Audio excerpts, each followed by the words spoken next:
Hey there, it's Nate Kern. I'm here with Andy Dukes on Ride and Talk as the official North American brand ambassador and factory test rider. Greetings all. Here's a podcast for racing enthusiasts, motorsport fans, double R owners and anyone else who loves a good BMW story, told by somebody as passionate as Nate Kern. In today's episode, we cover the original BoxerCup, endurance racing, the development of the S1000RR, the R9T, the fears, doubts, rewards and determination needed to make it in international racing, and much, much more. Let's get started. Nate Kern, this podcast's been nearly 20 years in the making, because that's about how long our paths have been crossing. It's great to finally have you on Ride and Talk, mate. Thank you very much. This is it's an honor. So, to build a picture for our listeners, let's go back to the early racing days. In fact, let's go back even further. What were you doing before you were racing, and what inspired you to take the plunge? I actually was inspired by seeing these dudes at a bike night. I would drive by this bike night in Northern California, and there was just something so cool about these guys and sport bikes, and they're picking up chicks, and I was just like, I need to be a part of this group, this crew. And truly, I was afraid of bikes, didn't really understand, never had ridden, but I drove a manual Bronco, so I understood the fundamentals of driving a manual transmission. So eventually, I stopped in at the bike night, and now I'm amongst all these beasts and all these sport bikes, and I'm like, man, it was kind of an identity. I just thought it was so cool, and that's really where it all started. What about the connection to BMW bikes then? When did that begin? It actually started, it's a funny story because a girl I dated in high school, when I would go over to her house, I didn't realize when I was walking through the garage, I knew there were motorcycles in there, but I didn't even really look at them. I didn't look at, this is even before the bike night in Northern California. I just remember banging my shins on what I now know as to be jugs sticking off of a Boxer engine. And I just remember banging my knee and my shins into this motorcycle every time I try to slide between the car and the bike to go in the house. Never would I ever dream that what I was banging my shins into would eventually turn into a career. Now, I first met you in the early days of the BMW BoxerCup, and that was a really special series, wasn't it? And it kind of put you on the map, didn't it? Absolutely. It was, to say special is an understatement, because in 2003, when the BoxerCup was going to kick off at Daytona for the only round in the U.S., literally when I was approached again by this group of guys that were part of a BMW club in southern New Jersey called the New Sweden BMW Riders, and the president of the club used to race back in the day. And they just said, hey, we really want to be a part of this series. And the only way into the BoxerCup was with a dealer sponsor. So long story short, Cherry Hill BMW Motorcycles and the New Sweden BMW Riders contacted me and said, hey, we heard you had a lot of success in your first year racing in 2002, and we'd like you to represent our club in the BoxerCup at Daytona. Superb. Now, what, in your opinion, is it about one make series that creates such fantastic racing? It's a chance not to get too mushy here, because it really is pretty emotional. Because, dude, I pinch myself, man. I can't even believe I'm sitting here talking to you about something that I never anticipated in the first place. But, dude, to grow personally and professionally is what every racer should try. Is why every racer, should try a spec series. The spec racing doesn't matter what manufacturer, what model a motorcycle. When you sit there and question why and how somebody on identical machinery can be a second a lap, 2 seconds a lap faster, it really gets you to problem solve and start looking at the fundamentals of riding. I start watching body positions. I start watching line selections. I start watching, and not just visually, but audibly, you start hearing them pick up the throttle. And in my mind, I was like, man, how can you possibly go to the gas right there, you know? And so, yeah, there's so much I can say about spec racing, and it's very emotional because the action's so close. Yeah, and that's what makes it so great to watch. It really is a leveler. That said, you also raced the R1100S and also maybe the R1200S Boxer outside of this series, pitting it against all brands of four-cylinder Japanese race bikes. So you must have felt that there was a story to tell there, Nate. It really was the beginning of this kind of, not sound cliche, but it's kind of like a puzzle or a painting that's coming clearer, you know, each year this late in the game. It really started with the BoxerCup. And, you know, when this motorcycle and brand was put into my life, again, I didn't really have direction. I didn't have goals. I didn't have dreams, to be honest with you. If you ever said, hey, dude, you should, consider racing a motorcycle. And this is, you know, from somebody that literally was so petrified. My first motorcycle, I swapped titles even up. I literally found a 92 Katana 600 in the classified ads because I wanted so badly to hang out with these dudes at the bike night and look as cool as them, that fast forward from stalling that thing like 8 times in the guy's driveway. It came with a free helmet, so that's really, I think, for some reason was another inspiration. But to literally having an opportunity to ride an R1100S, which I didn't even know was at the time. I'd never ridden a BMW. The first time I ever rode a BMW was in FP1, Free Practice 1, in the BoxerCup at Daytona. And this R1100S was actually bought off of eBay. So, you know, it was just the wildest story. The mechanics showed up a little late. They were half cocked because it's during bike week, you know. So they were struggling the next morning, and everybody literally has professional teams. The BoxerCup itself, to say that I was very narrow-minded. I was young, and I just said, I had a lot of success in my first year racing in '02. A lot, actually. It shocked me. And everybody else around me, which opened up the BoxerCup opportunity. But not to get too long-winded, dude, I had the biggest awakening, basically, when I saw the level of talent and the depth of talent in the field of these seemingly overweight and underpowered BMW motorcycles. Yeah, and as well as that, you're also selected because of your success to represent the brand in the Endurance World Championship on the global stage against, you know, the top endurance outfits in the world. And these guys have got so many years of experience and manufacturer support behind them. So I can't remember the exact year, but you guys did all right, didn't you? Yes, sir. It was literally, unfortunately, Stefan Mertens, who's turned out to be one of my heroes for sure. Unfortunately, he got hurt in practice, actually preseason testing before Le Mans, and when Bertie Hauser and Andreas Idela, Andy, we refer to him as, said, hey man, we'd like you to fill in as a reserve rider with Thomas Hinterreiter, Marcus Barth, and who was the third rider? Oh, Rico Pinskoffer, of course. And man, to tell you the emotions again and the lack of confidence that I had, but to hear that they had enough confidence in me to come over. And as a reserve rider, you actually have to qualify. It was really an interesting thing. And it was the first time I had ever ridden with data. It was the first time I've ever, such an analog motorcycle seemingly, right? But that has data.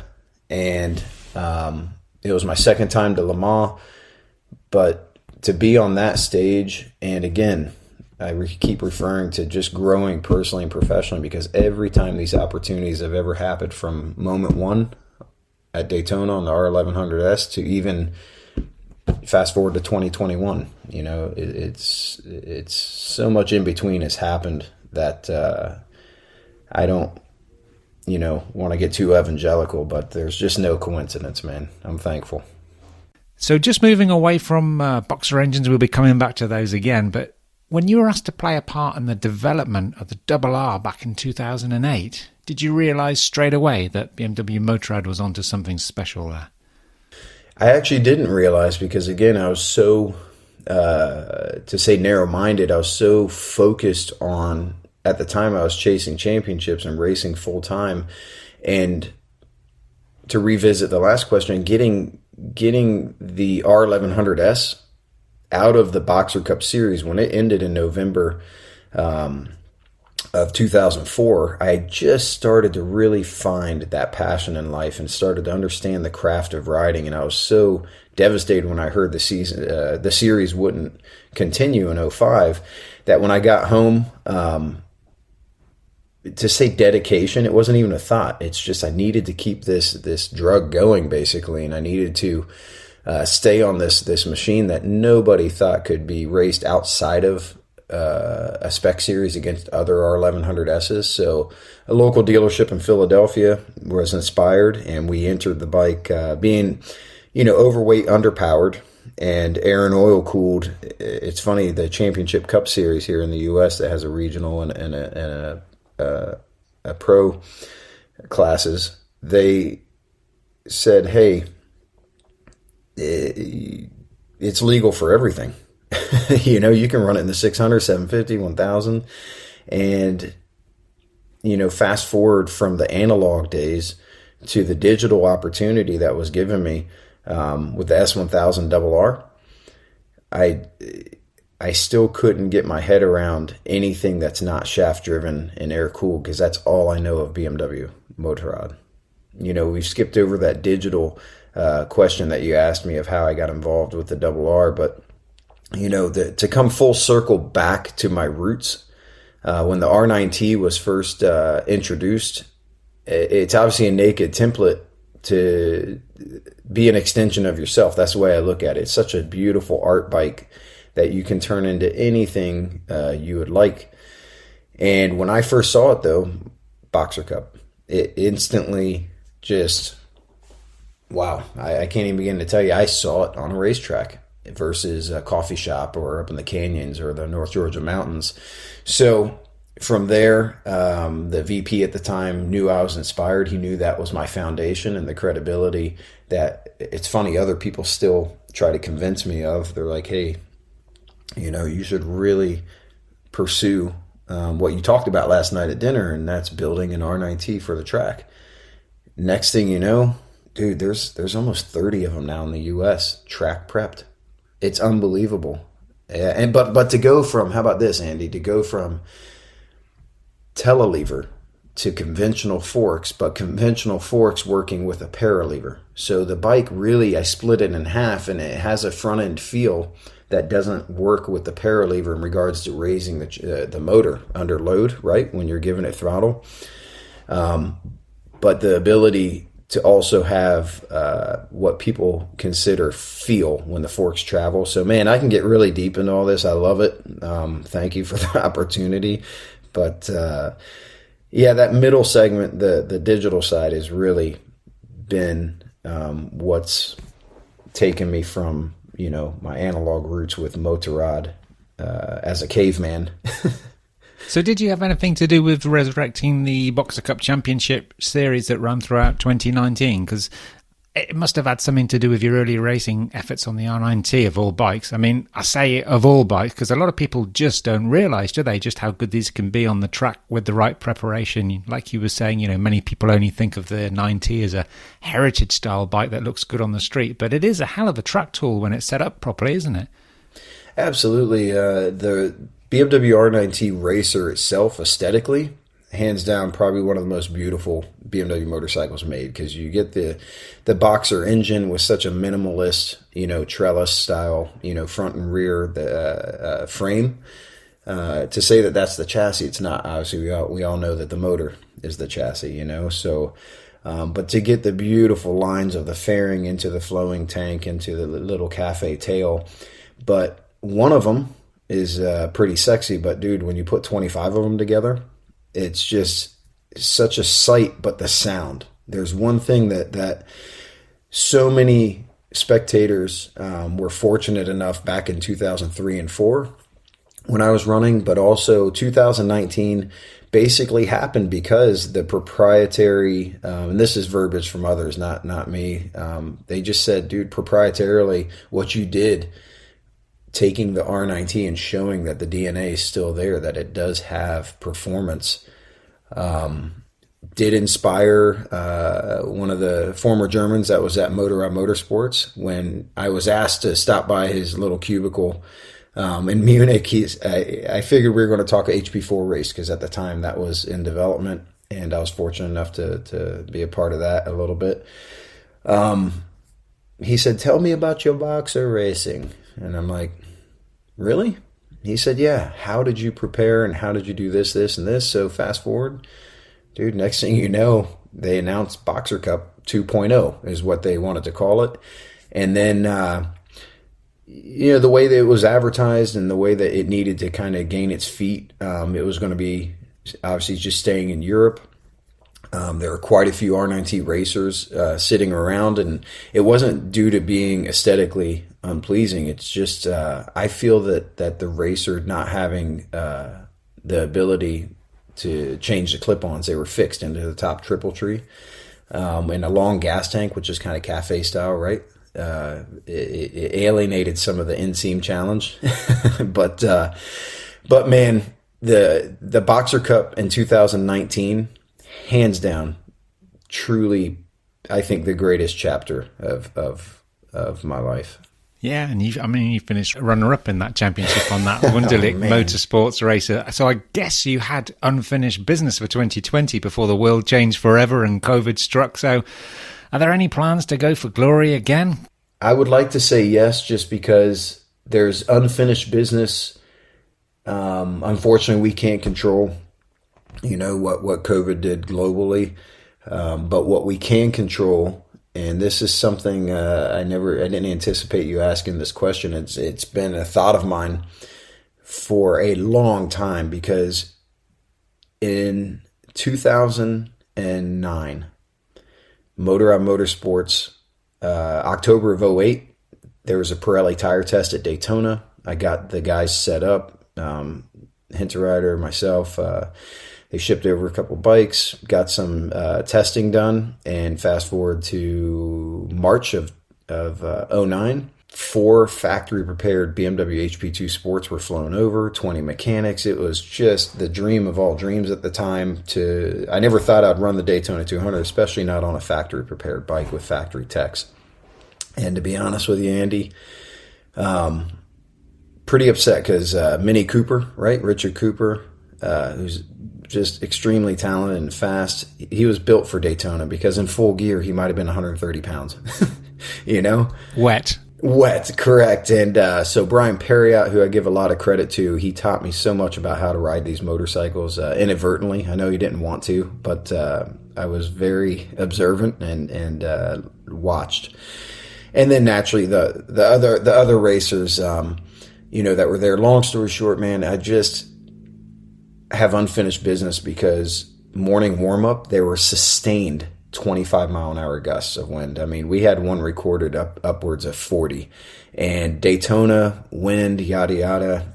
All I can say is that the perfect wind just came underneath at max lean angle and the east horseshoe, and it was just enough to unload the rear and spin up more than it usually did. And the bike ended up going on its own, ghost riding itself down to the turn 4 dog leg. And I finally just let go, because it spit me up onto the windshield and I couldn't recover. So I busted my wrist, and that was the hardest decision I ever had to make. Was I got, shot up by Dr. Toda to get my wrist in my hand and everything to feel the best it possibly could. I did the warm-up lap. I could not feel the brakes or the throttle, and it was the worst feeling in the world. I literally said, how bad are you going to feel when you take out half the field in a turn 1? Because I couldn't tell how much brake I was giving it. And when I looked at the Germans on the wall and they all looked at me and I just shook my head and went behind the wall, even now, still pretty emotional. So what I would like to do, guerrilla style and again, proprietary, I'd rather the support come the way it did in the beginning, and it wasn't through Motorrad and Motorrad USA in regards to my boxer efforts, because my bread and butter is definitely the digital side, the double R. and the new M. But I would like to race the Daytona 200 in 2022 on an R9T, just to untie that knot in my stomach. Wow. Watch this space. Yeah. Yeah. Just so you can move on with your life. Yeah, absolutely. Just one more question on Boxer engines, if I may, because you pushed your teammate Christoph Hofer all the way in that 2019 series on the R9T Racer. Out of all the guys you've raced against in all formats, who would you say was your toughest opponent, Nate? Believe it or not, it was actually my teammate. It was Perriot. Even though I wasn't ever able to be in a position to beat him fair and square because he was just so unbelievably talented, and no concessions. Not that I was that new into the sport, but I was. I mean, I didn't do my first race till I was 24, and considering the levels I've been fortunate enough to compete at, there's guys that learn the craft very early. Christoph Hofer definitely was a good challenge because it's funny, he knew the tracks. I'd never seen any of the 6 tracks, but I knew the bike. And being, a young head versus I'm an old head now, it's amazing. I was referred to as the old fat American. Like, who's this dude coming, to Lausitzring, never seeing the track before.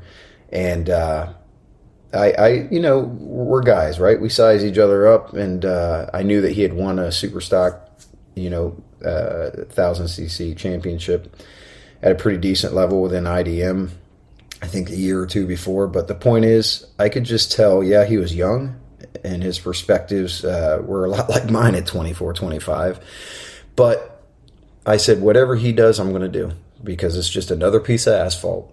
And I understand the fundamentals and the craft of riding at speed. So the crazy thing is, with 3 minutes to go, if you don't mind me sharing, with 3 minutes to go in Q2 at Lausitzring, I was dying, man. The opportunity to race for Wunderlich Motorsports came together pretty late, and that's a story within itself on how it came together. And I pulled in down pit lane. I saw there's 3 minutes left, and dude, I can't breathe, man. I'm like 180 beats a minute, man. I'm out of shape, and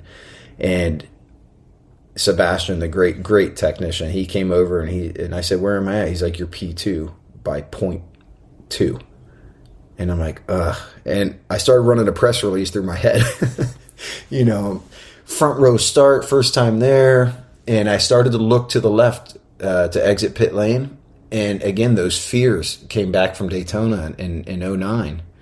And I said, how many more opportunities will I ever have to do this? I looked up pit lane, and I just got my breathing under control. I shut my visor, and I did about a 75% pace and really put it together up top, mentally versus just fortitude down below. And I talked to myself. I said, if I can get on and off this straightaway as fast as I've gone in the past 2 days or a day or so that I was there, I'm going to keep going. Because when you ruin a corner, you're done, especially being 0.2. And you know what? We ended up qualifying on the pole by 0.09. Fantastic. And when I saw 50 and his boys get together and kind of come apart, they're like, oh, they had a little cry-in with all their buddies with man buns and shit. And, they got in this little circle and they were like, we can't believe this. And that was it. When I saw what rattled him, and that was me being successful and him not being the man. Yeah, dude, I turned it up. But, he ended up winning both races. We had a little blue flag incident. A rider didn't potentially move over, which honestly inspired me to help. The way people help me, Andy, I wanted to help the other racers in the series, which is kind of a paradox. It's a race series, right? But they were so far off the pace, some of them, that I wanted the series to be better. So I actually started mentoring some of the other riders on how to race a boxer. Yeah, well, helping something that you've always been very, very good at, and something that's passionate to you. I mean, I think again, moving on to the digital side, I think it was back in 2012 that you came up with an idea for Double R owners to come together and share their passion for their bike. So what was the thinking behind your Double R Fest? The thinking behind that, Andy, was I've never been, if there's only one thing that I think Motorrad actually truly only holds against me season after season, and that is I have a tough time with social media, and it's like I'm right on the edge of being old school. I understand the necessary evil, but I will say that when I started to see so much misinformation on the internet about such a segment of motorcycle that we'd never been a part of, and we rewrote the leader bike segment, period, when we were the first to the road with traction control, right? With shift assist, with ABS, race ABS. So from there, having been brought into the project by Josef Mackler, affectionately referred to as Sepp, and Rudy Schneider, just an amazing group of guys that brought me in 2008 when I just was like, what's this? Because boxers for life and racing for life. And they're like, no, dumbass, you're not going to race forever. And we see something in you. And when they started to bring me into the project, they referred to me as the pillar, right? For the U.S. market. And they really nurtured and mentored me. So I wanted to give back to the largest sport market in the world. Naturally, it was the number one selling sport bike due to all the safety aspects through technology. So in 2012, my home track in Savannah, Georgia, Roebling Road Raceway, I just reached out to a bunch of Double R owners and said, hey, would you guys actually like to, really have the platform simplified and enjoy, not just the track and the paddock together, but breaking bread together and really creating a lifestyle. And it almost took a page from another manufacturer's playbook that does an amazing job. I sat back and watched how, they would retain customers through lifestyle events. And I said, man, why can't we do that? So I wanted to create a culture that was more than just performance based, right? If that makes sense. Absolutely, yeah, 100%. And you've done 8 or maybe 9 of them now. So what kind of feedback are you getting from riders in terms of what they've learned about their bike and their own ability as a rider with the right training? Because these things, that you need training to ride them properly, don't you? They're serious bikes. You do, but I'd say 75% of the training is before you put your helmet on. I truly believe that. I feel that minimizing the multitasking by through comprehension, and naturally fear is induced by lack of comprehension. And when I can get somebody to understand why and how we developed the, at the time, 5-axis lean angle sensor, now it's a 6-axis, but to simplify all that really bougie fancy talk, right, into how it's usable for the average rider in the real world, obviously in a controlled environment, that's where the Germans, I think they did say it. They're like, hey, they said, you're not just a dumbass racer. You actually know how to articulate our product. And I didn't know how to respond to that. It was kind of an offhanded compliment.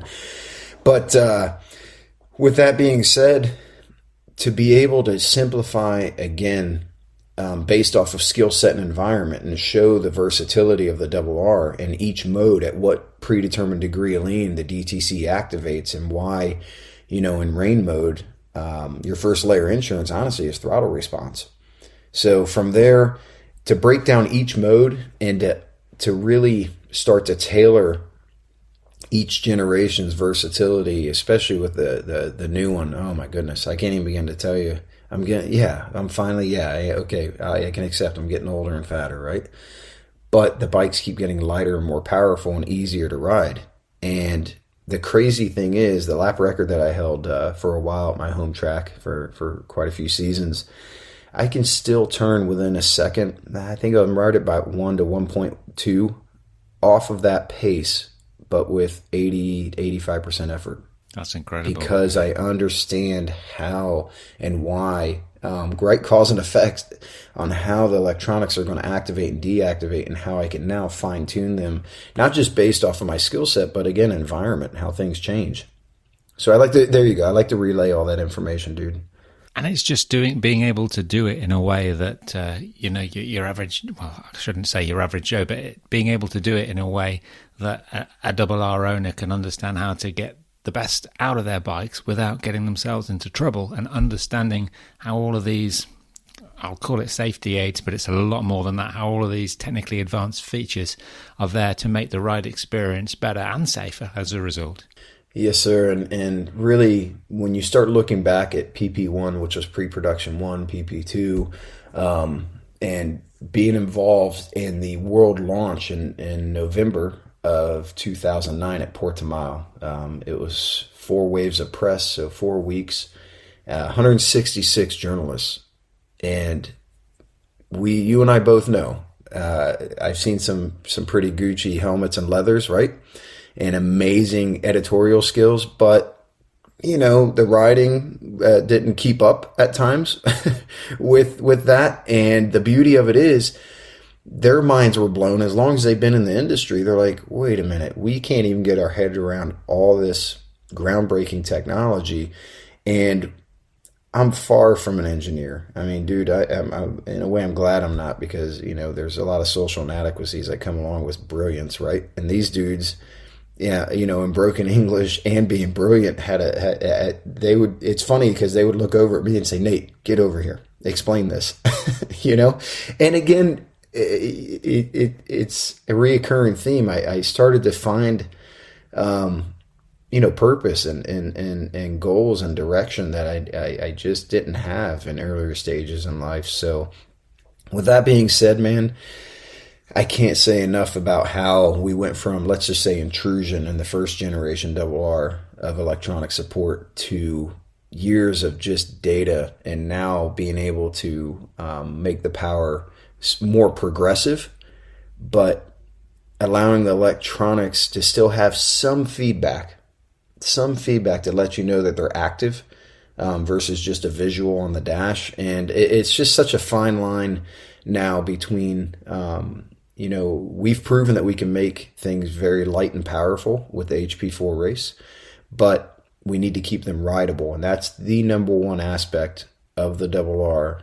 I have to ride everything else, obviously, that we compete against, and think about it. It's easy to find weaknesses, right? It's hard to find strengths. So when we spend time really seeing, how the industry has some strong points in development, I just know that we haven't lost that confidence-inspiring feel that the RR gives. And usually confidence comes from stability, right? But it's hard to have stability and flickability in the same sentence. It's hard to get both. But I just can't say enough about riders getting into RRs, which are I hear them through so many social media messages on 2 different channels, private messages saying, man, I finally got my first RR, and it's a model year 15. I say, good for you, dude. That 3rd gen, you're getting the shift assist now, both directions. And it's not an iPhone 5 really, it's like maybe a 6, but the beauty of it is, they now had that goal that they've been saving. And I just wanted a RR because of what you said 5 years ago, 4 years ago, 3 years ago, and go figure. So there you go, man. It is again, super exciting to think that from banging my shins, on a valve cover to BoxerCup, to being brought into this little warehouse, man. I think people, Andy, feel that when you start talking digital and RR, it's like this white laboratory, right? With bright lights and perfect this and that. And dude, it's real enthusiasts. No, man, it was actually iron gates and like a brick building, and really cool old rustic looking. And we walk in, and in the back corner of this room, I just see this shape underneath, this very edgy shape underneath this sheet. And that was my first introduction to the RR at the end of 2008. And sometime in 2008. And when the sheet came off, wow, my mind was blown. I can believe it. And that's amazing, isn't it? That was 2008. We're now in 2021. The years go by. We get older and fatter, as you say. But, we're in 2021. We've got an M1000 RR now. Just how good is a bike like that compared to the early ones? Man, you're trying to touch all my buttons today, dude. Like, it's funny that again, you asked this question, and Andy, I'm telling you, man, the S1000RR has dominated every discipline of the leader bike segment for a decade, right? So how can we make something even better? And that the main goal was minimum 1 second a lap faster, right?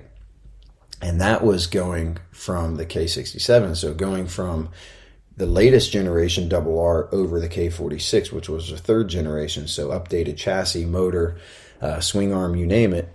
But now that we took that same thing and said, well, how can we make the M1000RR 1 second a lap faster than the current generation S1000?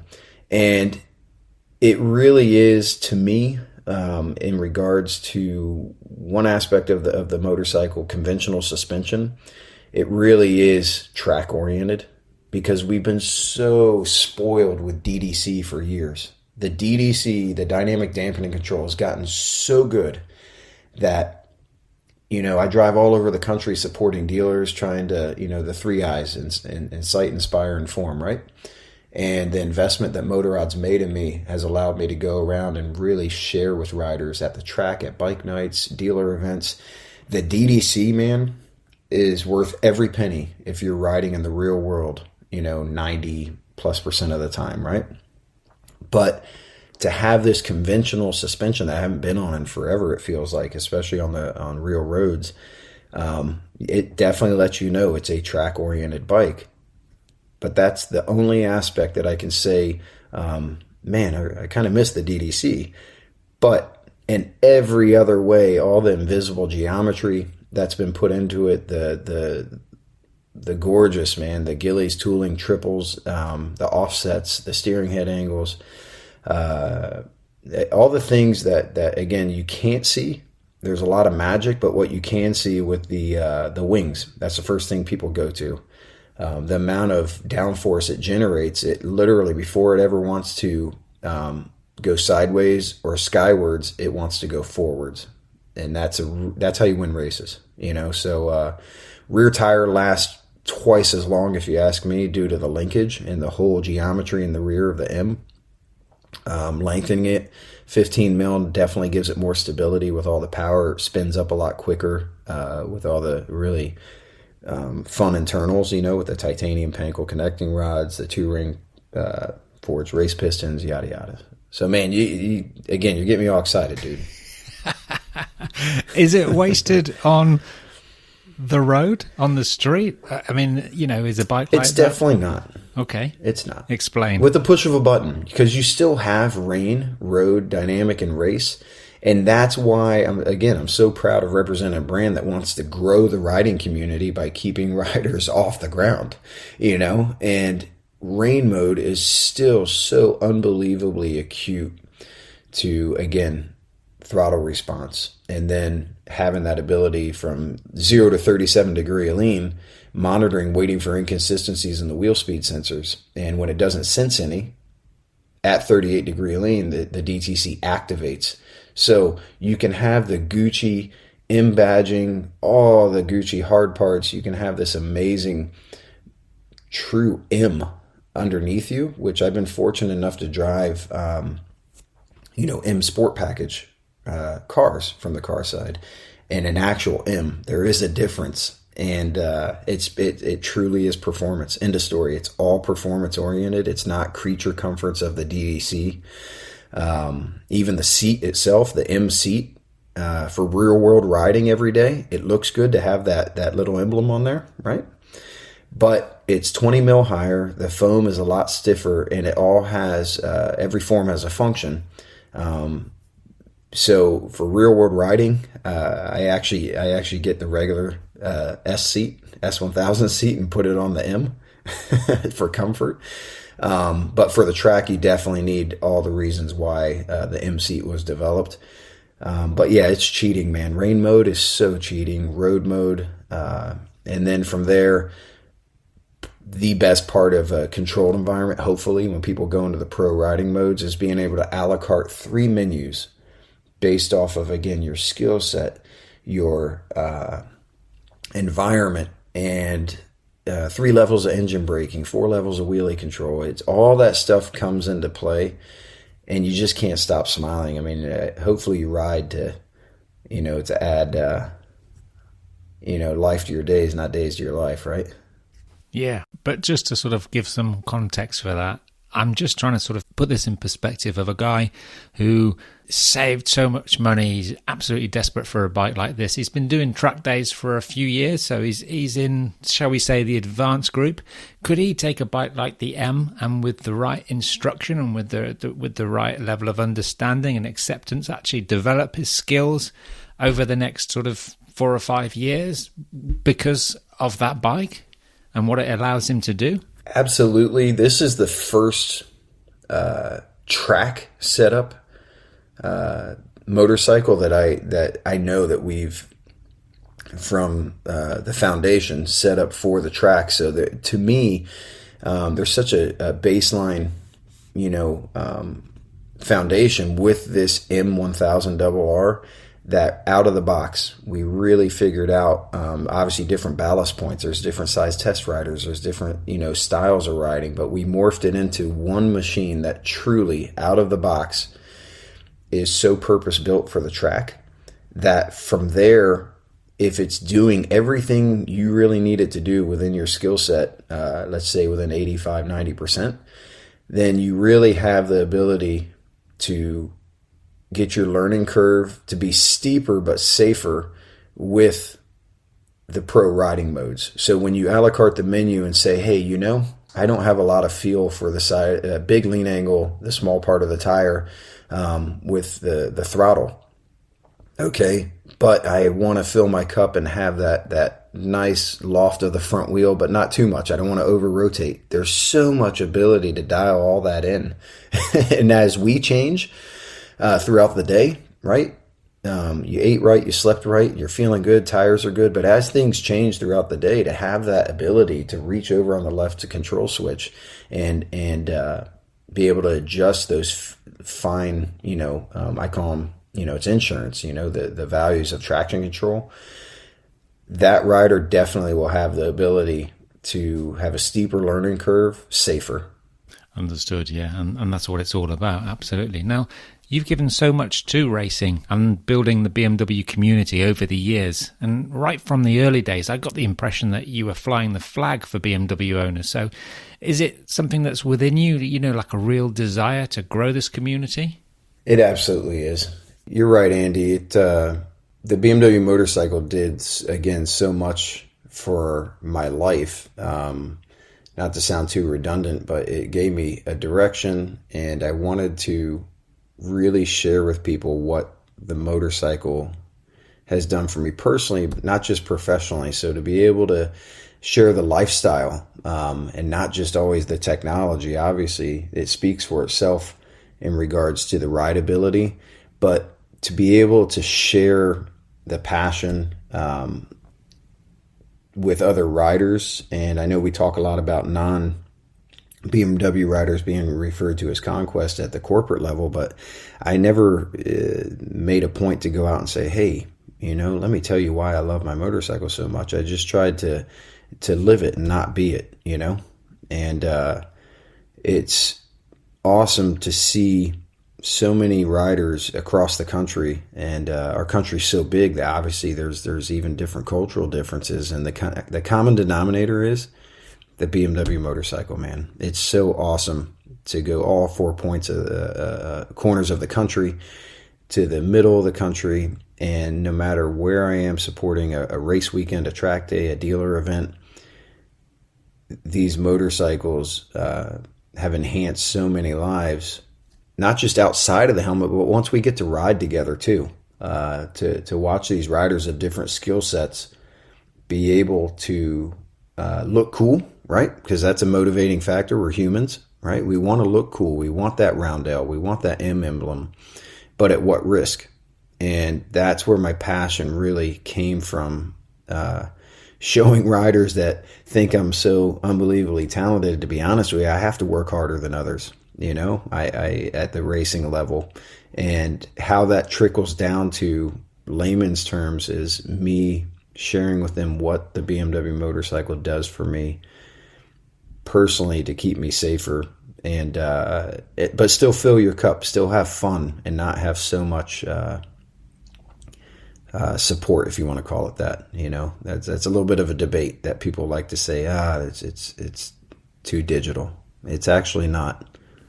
Good stuff. Now, I wonder how many riders of other brands are now riding BMW bikes because of chats they've had with you, Nate, at dealers, shows, exhibitions, racetracks, or even online. I'm thinking you've probably sold a few bikes in your time, eh? Definitely. If I was better at quantifying, especially for the folks up top that need to also quantify things, each year I try to do something better. I don't like to say what I said in 2012 because the motorcycles have changed, and they've changed for me too. They've enhanced riding by having so much more, again, versatility. But when you start getting riders in New York, in Los Angeles, Chicago, Dallas, you name it, all over the country, riders come up to me each year that we've had it and say, "Hey man, remember me?" I said, "Absolutely, I definitely remember you. I remember your passion." That's one thing I remember the most, is in how animated. And they're like, "Well, you actually talked me into a single R, in 2016, but you sold me a double R in 2010." So it's amazing to see how many generations of multiple BMWs these folks have owned, guys and gals. It's awesome to just see each city, to revisit friends, if you want to call it that, and put a face with the name from social media. And from there, again, if I could track the last 7 digits of VIN numbers nationwide, which it's easier said than done, right?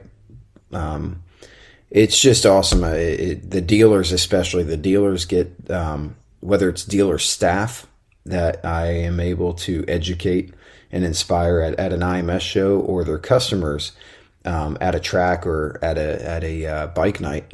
They come back to the dealer and just say, "Oh, well, man, they have this newfound passion," and there you go, mission accomplished. I want them to see why I love it so much.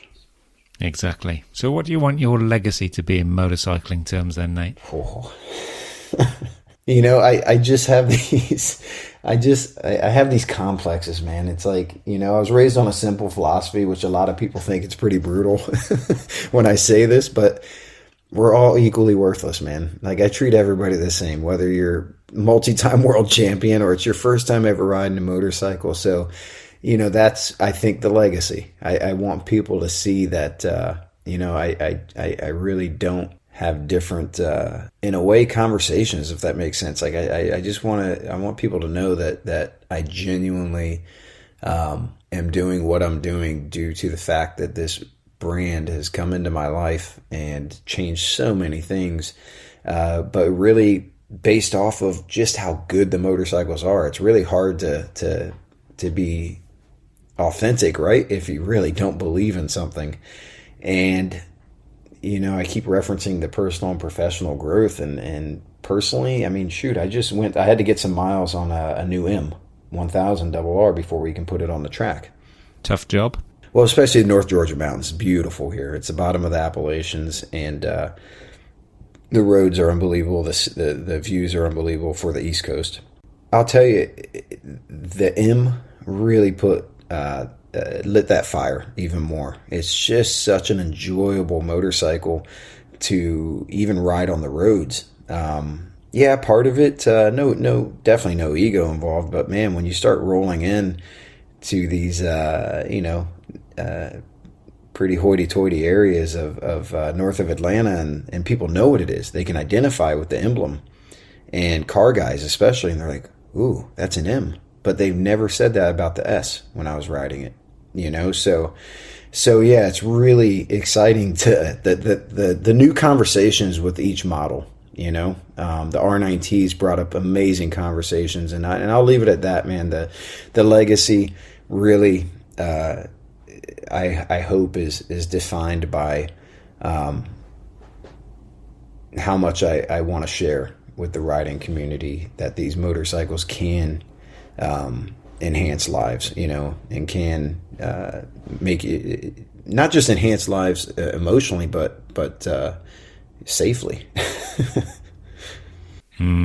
Yeah, agreed.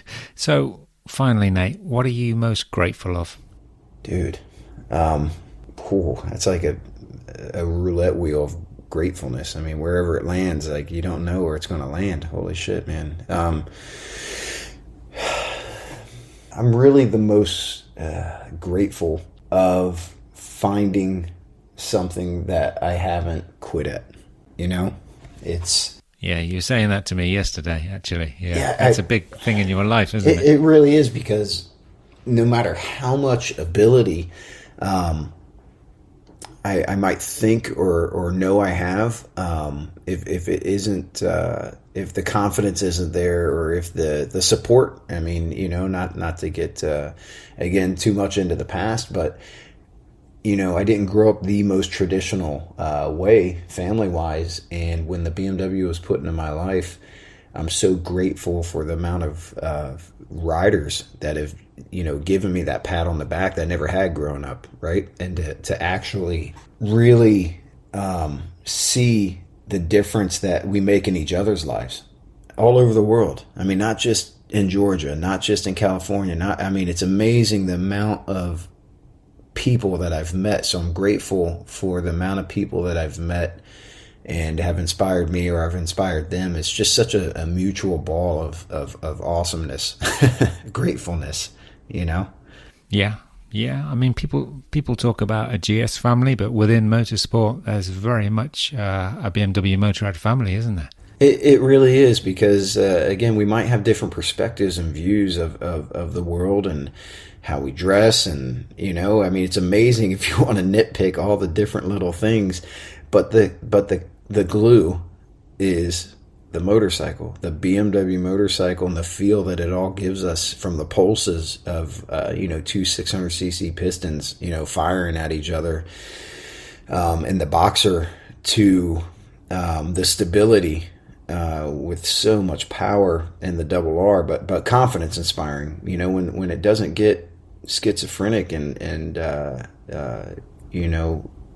in regards to the double R, there's still so much rideability there that it does have soul. A lot of people think that liquid cooled and 4-cylinder, there's no soul like an air cooled. I hear it all the time. I hear it from the old heads, the new heads, you name it, man, nationwide. But when you really get down to what makes us want to throw our leg over the BMW motorcycle, there's so many different options.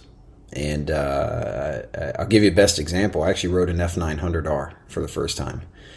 Man, what a cool firing order in regards to a parallel twin. I've never really ridden a parallel twin. And the pulses, though, the sound that thing makes, but the best of both worlds, it actually has the bottom end and the top end. It's got a nice mix. But the sound is unreal. So it has a very semi-digital, feel and support with the fly-by-wire, with the, with the electronics. But man, there's something still kind of boxerish about it. Like it's a really neat balance, but I don't think it gets the credit, just like the single R. A lot of naked bikes in the US don't ever get, the love that they should. BMW Motorrad is well known for technology, but a lot of people do not get the passion as well. And one of the things that I love about this brand is the sheer amount of passion from those working directly for the company. I mean, these people, they seem to live and breathe BMW bikes, especially our friends in Germany, right? Andy, it's not just the Germans. When I have a chance to do press launches or tests, or a lot of it's obviously Portugal and Spain, but traveling around Europe during the BoxerCup in 2019, obviously the one and only time I've been to your country, to see for sure how even the Motorrad employees of different Motorrads around the world are so passionate for their jobs.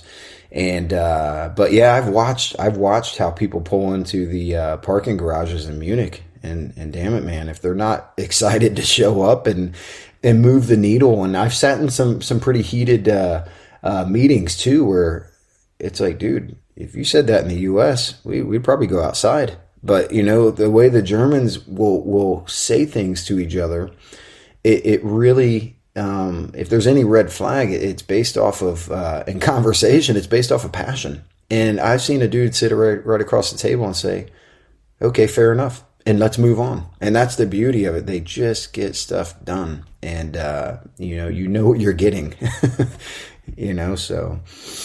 And what stuff it is. That's brilliant. Nate, that's all we got time for today, but it's been a real blast chatting with you. BMW Motorrad is really lucky to have you as an ambassador, and it's great to see you reaping the rewards of all your hard work and dedication. Keep up the great work, mate. Thank you. Thanks, Nate. You've done so much for the brand, but it is great to see that you've still got unfinished business. Daytona 200 in 22 on an R9T. I'll hold you to that. And thanks for your clear explanations on some of the technology discussed today. You clearly got a gift for explaining these things, such as how to make a superbike rideable for us mere mortals. Anyway, I enjoyed the chat immensely, and I'm looking forward to sharing a beer with you in person sometime soon. That's it for today, folks. Hope you enjoyed hearing the passion from Nate, and hope to welcome you back for the next episode soon. Bye for now.